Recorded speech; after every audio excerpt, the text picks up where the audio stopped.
And I know I could tell you anything. You won't judge, you'll just listen then. 'Cause you're the best thing that's ever happened to me. 'Cause my darling, you and I could take over the world, one step at a time, just you and I.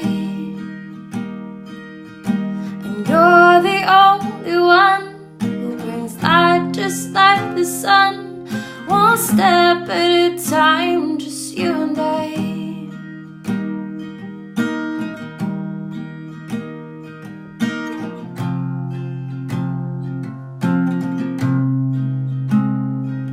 Welcome back to Morning Coffee with Rick Alexander. That intro music was provided by Brittany Taylor, and she's at Brittany Taylor on Instagram, and I'm at Rick Alexander _ and at Lionheart Radio.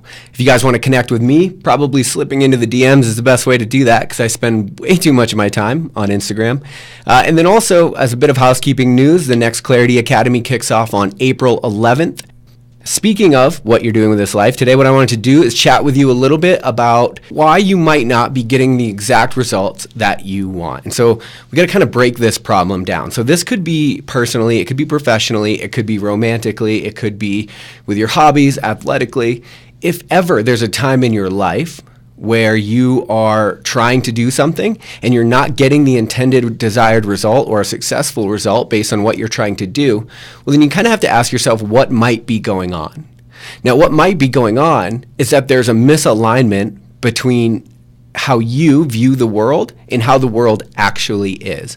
And that's what I want to talk to you about today. See, we have an interesting thing that's taken place in our culture. And a lot of people talk about this idea that there's like an entitlement mentality going on, or I know like the millennial generation gets way too much shit for quote unquote being entitled, which I think that's misguided. That's a misguided label, and we could talk about that in depth at a different time. But I think something has been happening and it is affecting the way that we live our lives. And what used to happen, I think, for the majority of Western culture history is that what we would do is we would prepare the person to go meet the demands of the world.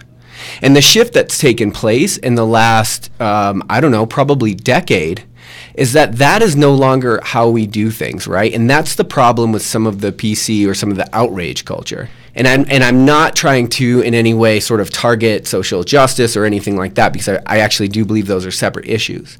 But one of the issues I think that our society is sort of dealing with right now is the fact that because you can be offended by anything, because you can make a public statement and make somebody retract what they said or try to go after their job.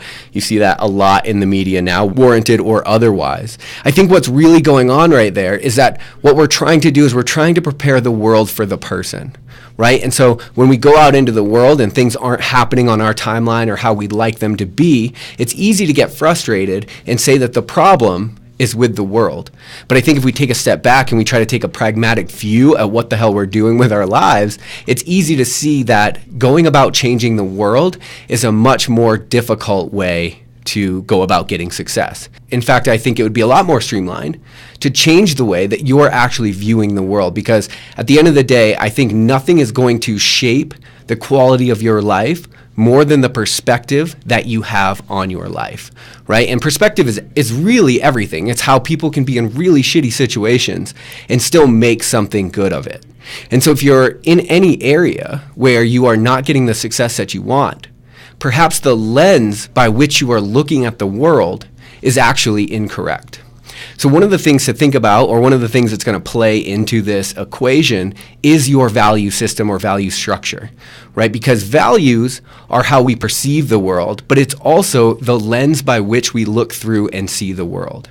And so if we have some sort of entitlement mentality or victimhood mentality that we've allowed to creep into our value set, we're going to see the world not as it is, but how we think it should be. And that is where you're going to start having problems.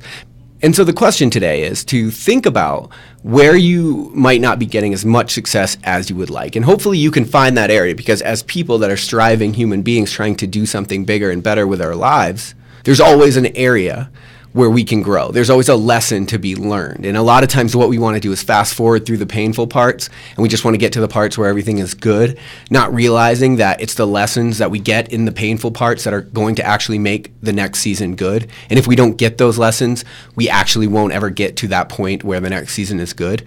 And so I think sometimes we misconstrue what we're doing here.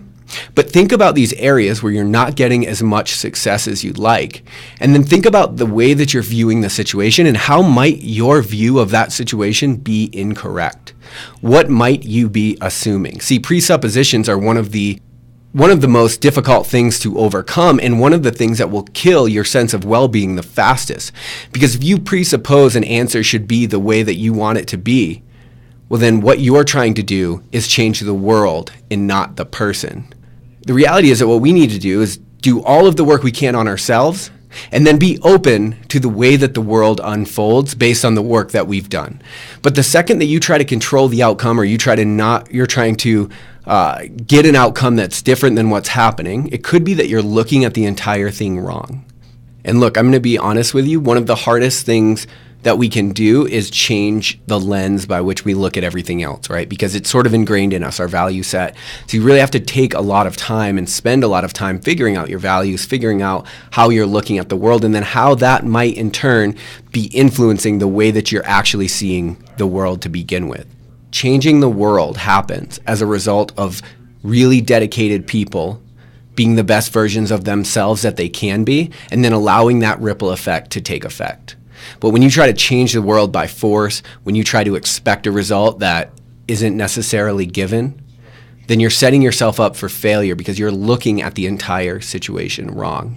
So think about your value sets. Think about your presuppositions. Try to get rid of the presuppositions that aren't unfolding how you'd like them to. And then, honestly, I think the hardest thing to do in this world, but the thing that would benefit everybody the most, is if they put all of the time they could into developing themselves and then just allowed the universe to unfold as it will. Chances are, I say this a lot on the show, but it's going to unfold better than even you can imagine, because you have a very limited intellectual processing power.